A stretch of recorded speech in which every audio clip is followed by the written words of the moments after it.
Welcome to the Next Level Human podcast. As a human, you have a job to do. In fact, you have 4 jobs: to earn and manage money, to attain and maintain health and fitness, to build and sustain personal relationships, to find meaning and make a difference. None of these jobs are taught in school, and that is what this podcast is designed to do. To educate us all on living our most fulfilled lives through the mastery of these 4 jobs. I'm your host, Dr. Jade Teta, and I believe we are here living this life for 3 reasons and 3 reasons only: to learn, to teach, and to love. In this podcast, I will be learning, teaching, and loving right along with you. I'm grateful to have your company. Here's to our next level.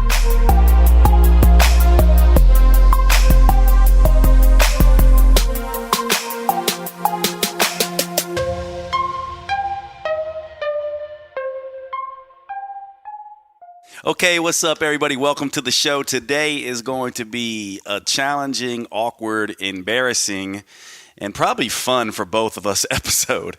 Let me tell you where this episode come from. I mean, essentially what we're going to be talking about today is how to be a good lover, and this is especially for men. And so the women will get a little bit of a kick out of this. And of course, this is challenging because this is obviously person specific. So certainly by no stretch of the imagination am I saying I'm a good lover. That would be pretentious as hell, number one. And number 2 is certainly going to be specific to the individual. I'm sure there's people who think I was rubbish in bed and others who thought I was wonderful in bed. But the point of this, and the reason I'm doing this episode, is because really for 2 specific friends that both of them have teenage boys who are 18, 19 years old, one of them 15 years old, I believe.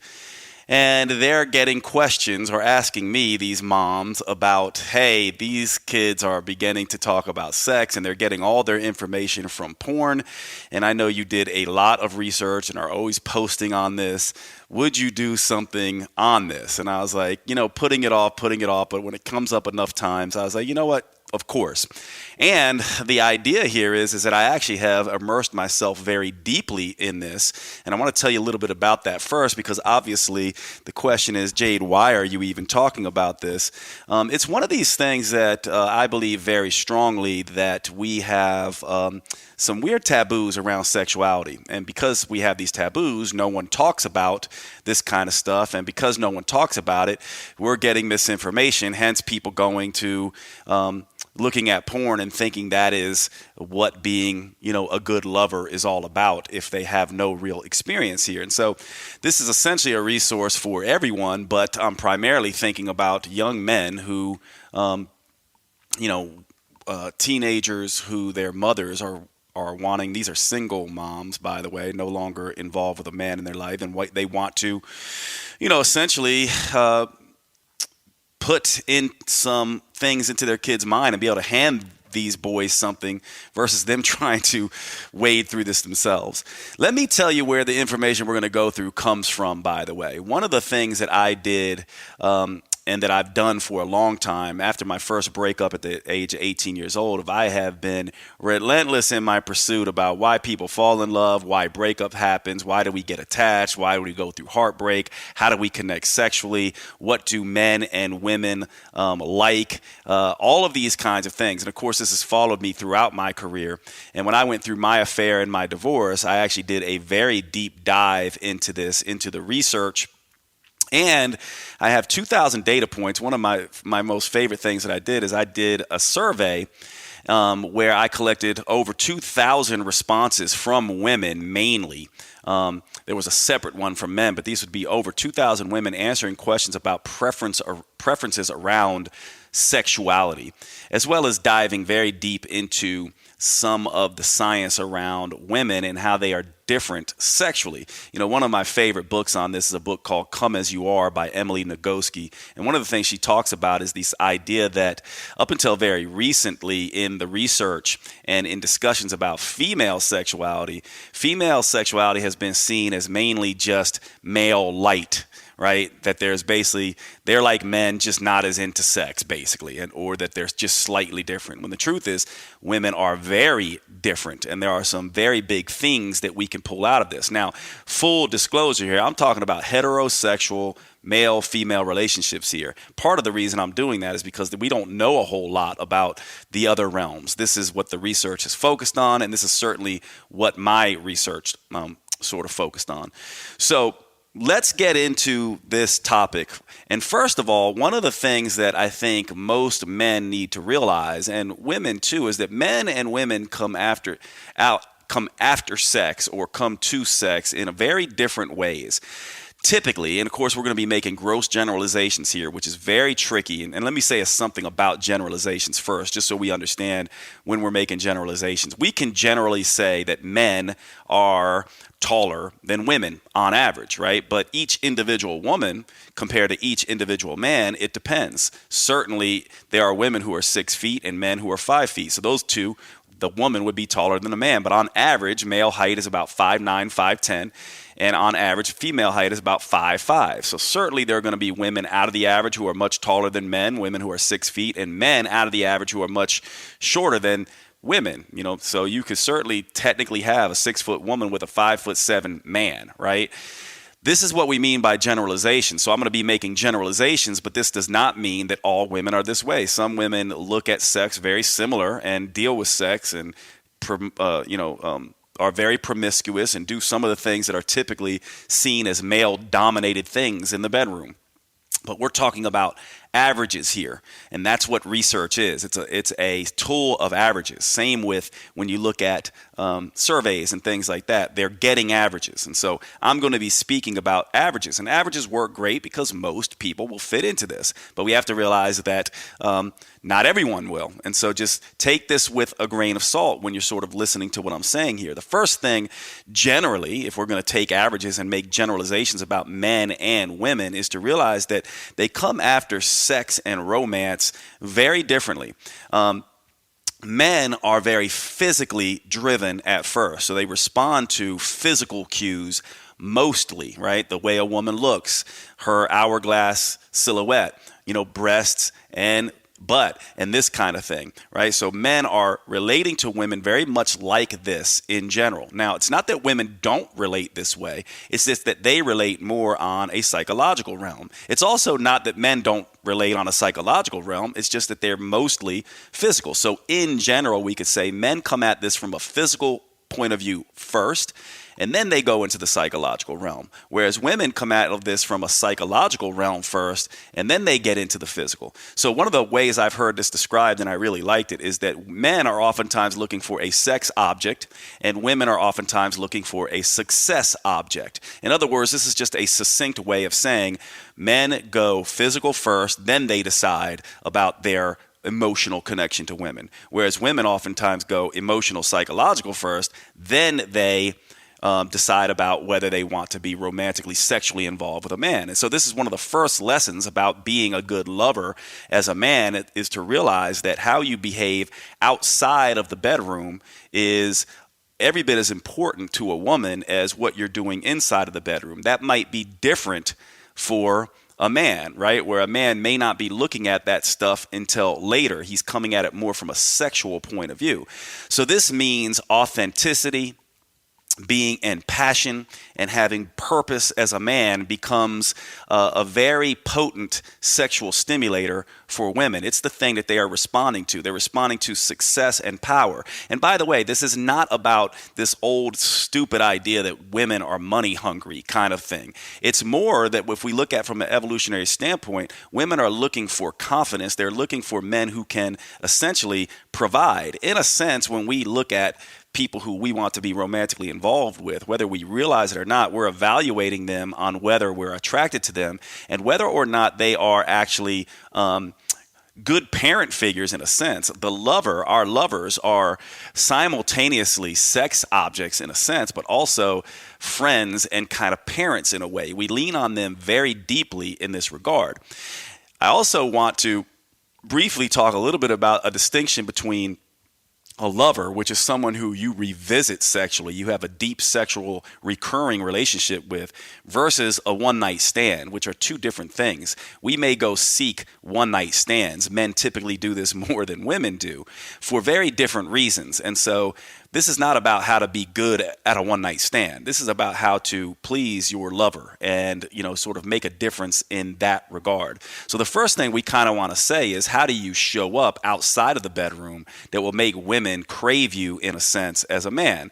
And ultimately what this comes down to is really authenticity, passion, and purpose. In other words, women want to see that you are who you say you are, that you are doing your four jobs in a way that is useful and productive and can provide. In a sense, they're looking at, would you make a good parent to their kids, whether or not they want kids at all or even looking at you in that regard. They still want to see that. And when I say the four jobs, I essentially mean, and by the way, men do this to women too, it's essentially evaluating people on how well they're doing their four jobs in finance, in health and fitness, in personal relationships, and in purpose and meaning. And so when a woman is evaluating a man, she's going psychological first. So she's looking at these four jobs first, and then she is simultaneously looking at, are they attractive, and do I feel chemical, sort of oomph towards this person?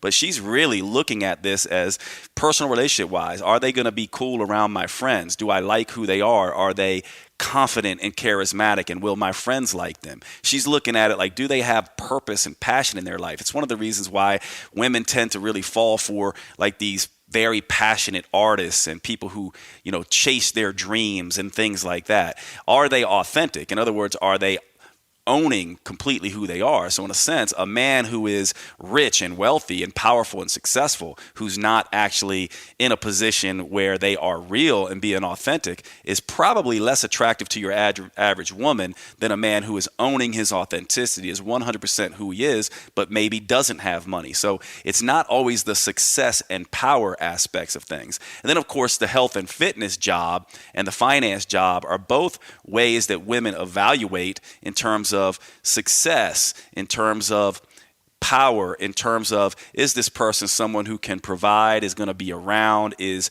useful in that way. And so this is one of the things that I think is important for men to understand. Women smell neediness from a mile away, and they also smell fakers from a mile away. And no matter how good looking this man may be, if he is a faker or if he is needy, women will oftentimes be turned off by that and not want to be sexually engaged with this person. And this is very important because it goes into being a good lover. When a woman is oftentimes looking at us, men might see a woman walk across the room in her panties and bra and get excited by that and be like, baby, I want you, right? Well, a woman oftentimes will respond more when she sees you on stage speaking or engaged with people doing your thing and sees you showing up in the world as a powerful, productive, authentic male.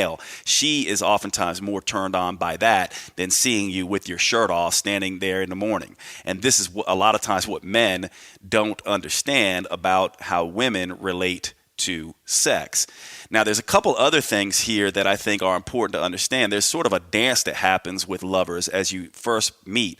Part of it is first sexual curiosity. A male and a female see each other and they might be sexually curious about that person. Men typically relate to this more and do this more, where they'll kind of be like, ooh, she's attractive.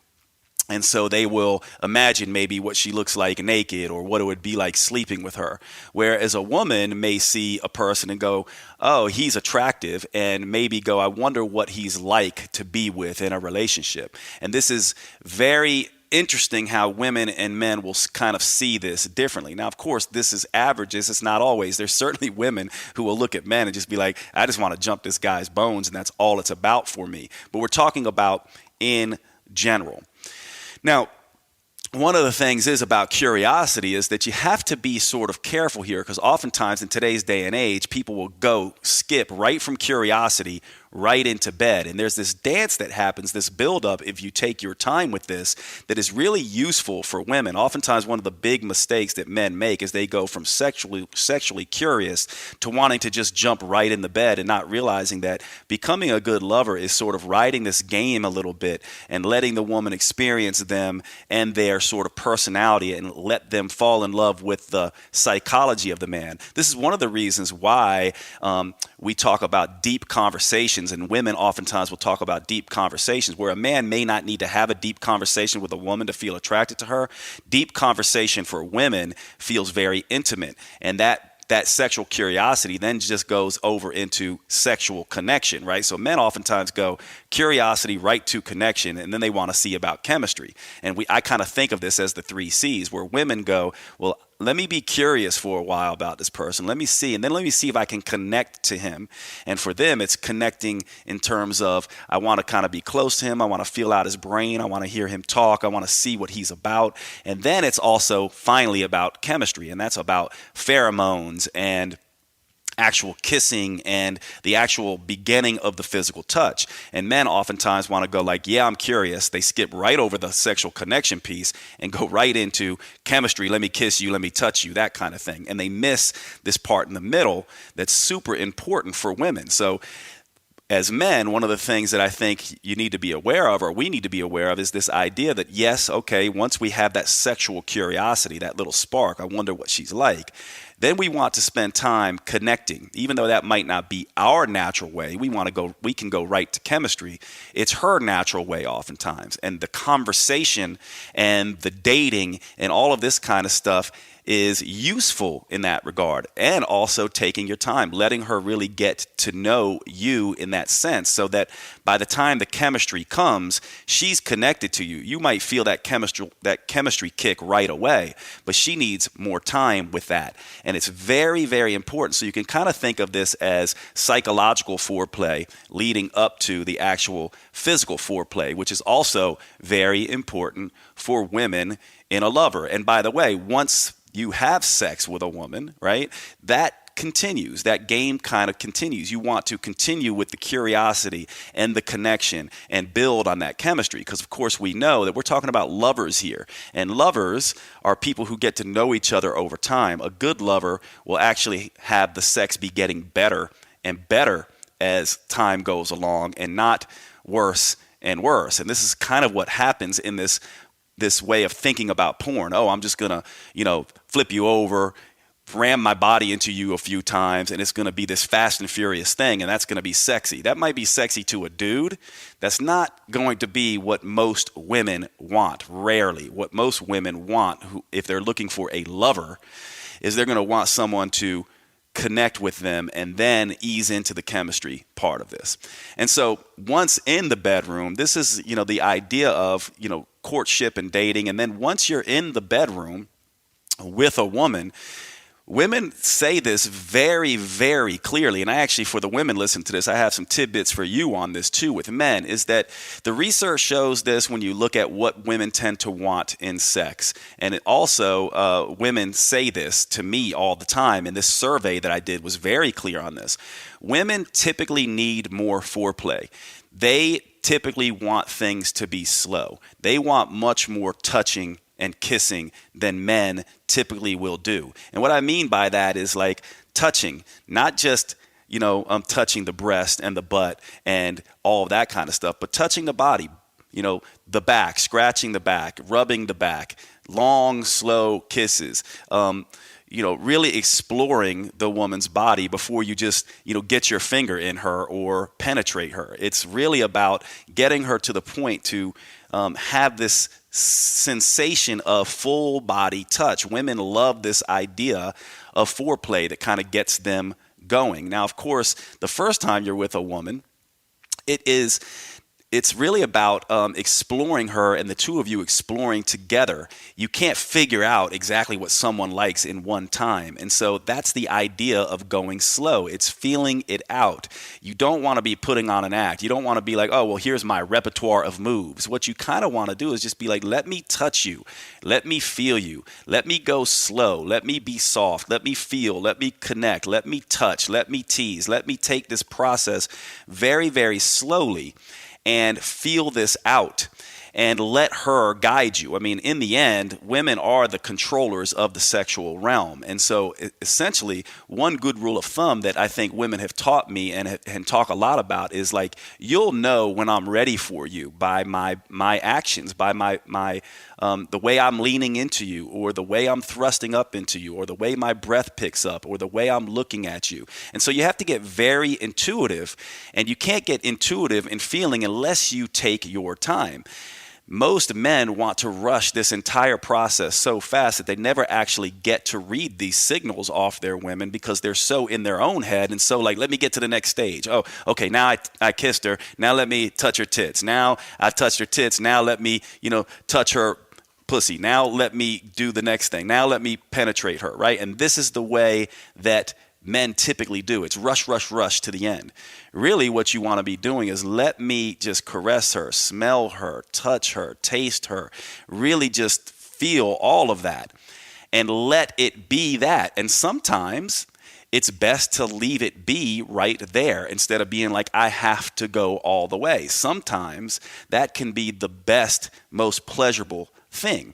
One of the other things that I think a lot of men miss is this idea of like just jumping right to penetration, instead of realizing that what you really want to do is you want to become expert with your hands and your fingers. One of the interesting things that we know about women from the research is that most women can only orgasm through clitoral stimulation.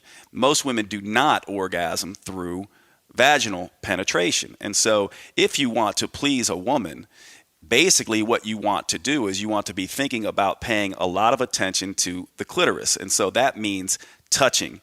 That means stroking. That means using your mouth. That means lots of clitoral stimulation and gentle clitoral stimulation. Think about a woman playing with you and your penis, right? If she just grabbed it and started yanking on it, pulling it all over the place and treating it like it was a stick shift, you'd be like, come on, what are you doing, right? So the idea here is to go slow and to use your hands and become an expert with your hands, and then become an expert with your mouth, and then become an expert with your penis. And so to me, it's this 3-part process that women oftentimes talk about. Imagine what you can do as a lover if you can get your lover off with your fingers and with your mouth, and if you're lucky, with your penis. And this is the kind of thing that you should be thinking about. One of the things that came up in my survey, by the way, with women was this idea of men. It came up over and over and over again, and it made me just be aware myself, and it also made me just want to shout this to the rooftops to every man that I am, involved with, all my friends. And that is this idea of a selfish lover, that it comes up over and over and over again. I'm tired of men who are selfish lovers. I don't want a selfish lover. The worst thing you can be is a selfish lover. And by that, what they mean is men who just want to get in, come, and then they're essentially done. So they make sex all about their pleasure.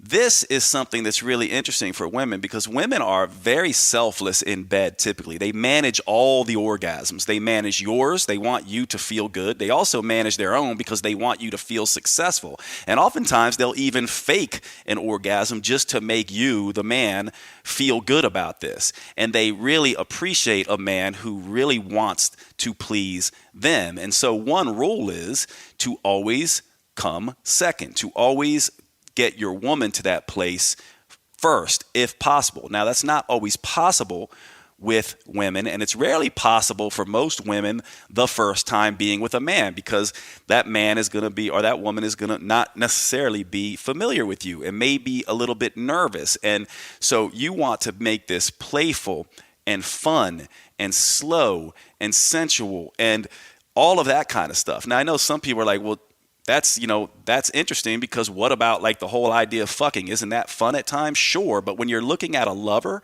first you need to connect. First you need to know them. Then that can become fun in the end when you really know each other and what each other like. And that's an important aspect of this. And so to me, that's one of the things you want to do. Slow down is rule number one. Really touch, really explore. Learn to use your fingers. Learn to use your mouth first and foremost. That's your best chance of pleasing a woman, and you want to make sure she's pleased first. The other thing about this that I hear from women a lot is that not trying to solve the whole equation in one lovemaking session, right? It's not like you're not going to be like, do you like this? Do you like that? What about this? What about that? Oftentimes that comes after the fact. That's great pillow talk. That's great for afterwards, where you get to sit and kind of debrief in a sense. I love that you like that, or I love that you talk to me like that. And if you're listening, oftentimes people will tell you exactly what they like, right? But oftentimes those discussions are best to have after the fact. Oftentimes the first sort of interaction with someone is sort of this feeling out process, and just being very present with someone and being intuitive and really thinking or not thinking so much about it, instead being connected and deeply in touch with the person you're with, and not trying to jump into a porn scene. Instead, just be with each other. And slowly but surely, that comfort level turns into wonderful sex, which again goes back to what I said in the beginning.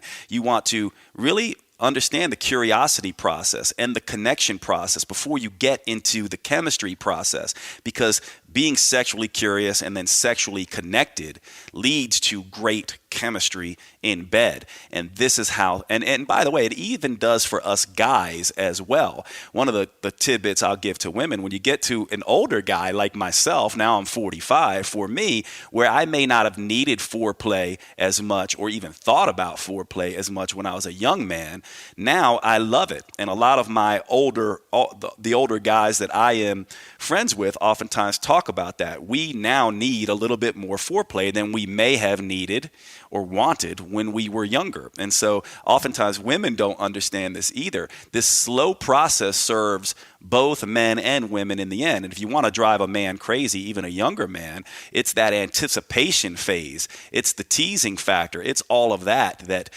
men will really get into. And by the way, you men, think about that. Women want that too. So imagine being in a position maybe where you say, I am going to just please her until she essentially is wanting me, and I know she wants me, and maybe she's like, come on, like, please, like now. And in a sense, you're sort of waiting for that moment where the intensity builds, where you know it's just right.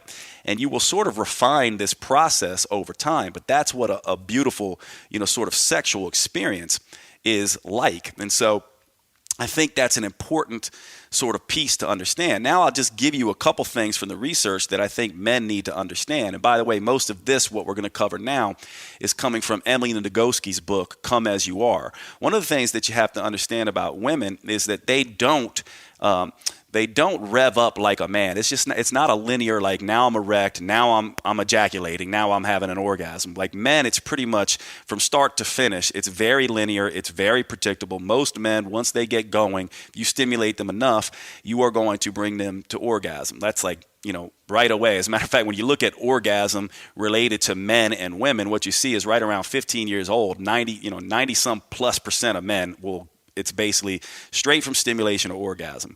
With women, it's really interesting because they slowly start to have increasing orgasms as they age, and they start hitting their mid-30s. That's when women start to peak in orgasmic sort of intensity. And most women still, there's a pretty sizable amount of women who don't orgasm, and very few women orgasm. About 30% of women can orgasm through penetration, and even that is unpredictable.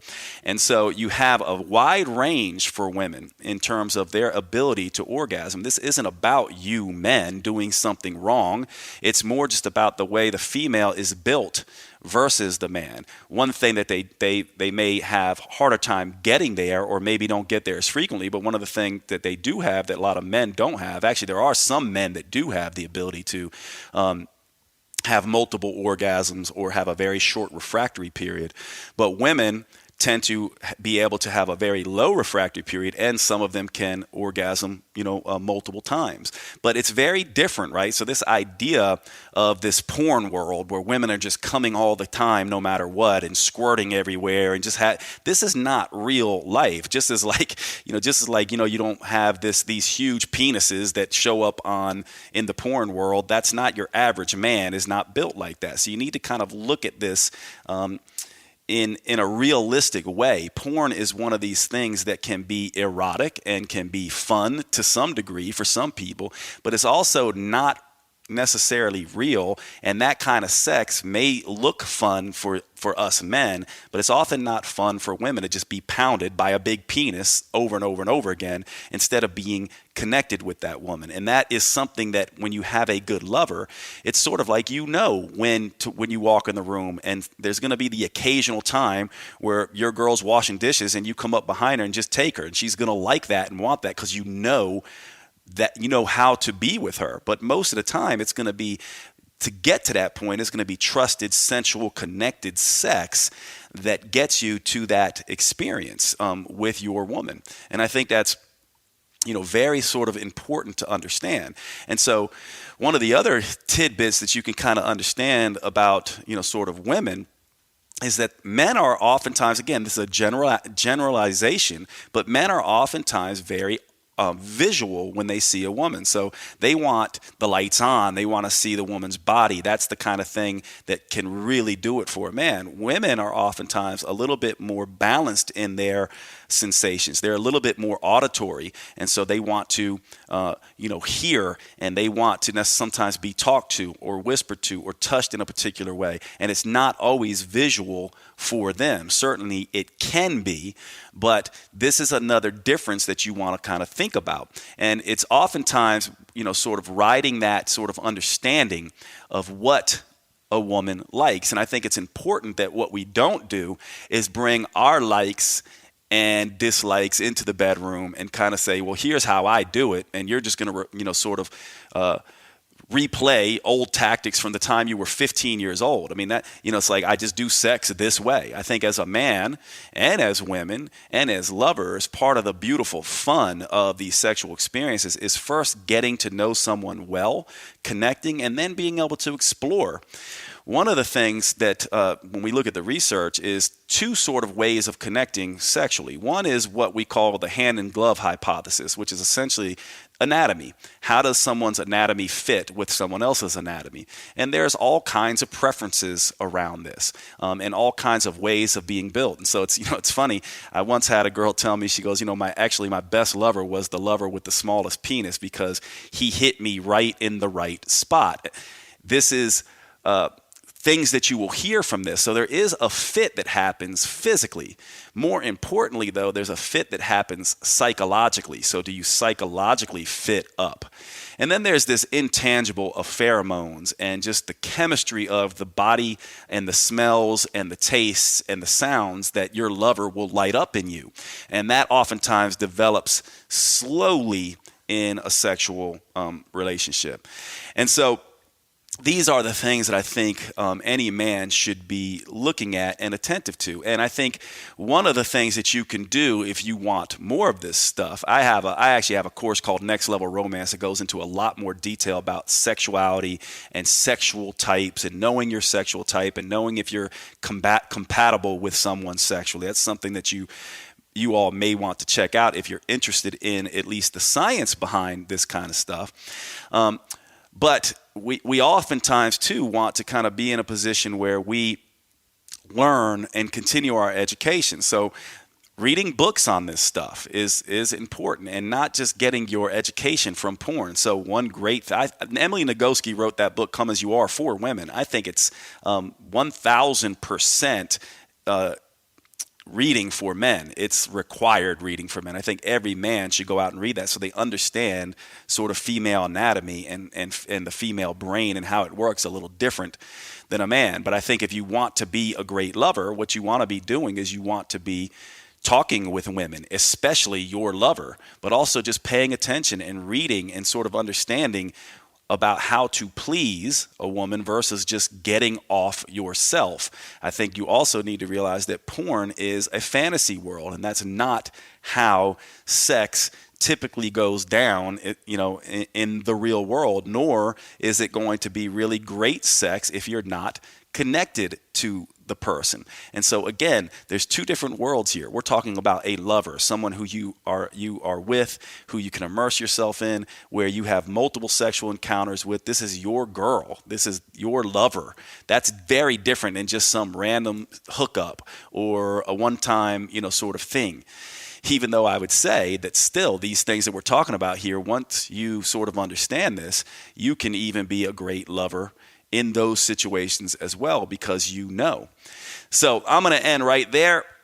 I will talk to you all next time. I know this is a tricky, possibly embarrassing, but hopefully fun, episode. And I hope you got some good tidbits that you can pass on or use yourself.